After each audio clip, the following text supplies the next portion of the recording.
अस्सलाम वालेकुम दोस्तों, उम्मीद है आप सब लोग खैरियत होंगे। बात करेंगे मस्कत में फ्री वैक्सीन के हवाले से। आज 28 जुलाई है और दूसरा दिन था फ्री वैक्सीनेशन का। कल 29 जुलाई को भी फ्री वैक्सीन लगेगी और उसके लिए जो मुकाम है वो है मस्जिद है जामिया सईदा फ़ातिमा बिन अली हेल नॉर्थ में। और वहाँ पर मच्छी मार्केट जो है ना वो बड़ी फेमस जगह है, बहुत सारे लोगों को पहले भी पता होगा। या शेल का पेट्रोल स्टेशन भी है, या मस्जिद का आप नाम याद रख सकते हैं, जामिया सईदा फ़ातिमा बिन अली। लिंक जो है नीचे डिस्क्रिप्शन में डाल दिया गया है। वहाँ पर शेल का पेट्रोल स्टेशन है।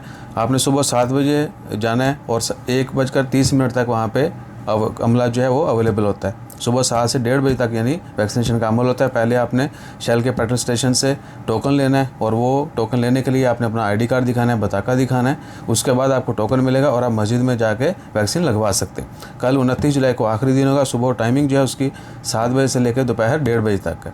इसके अलावा जैसे कोई मज़ीद अपडेट आती हैं वो भी शेयर करते हैं। अपना ख्याल रखिए, दुआ में याद रखिए। जज़ाकल्लाह, अल्लाह हाफिज़।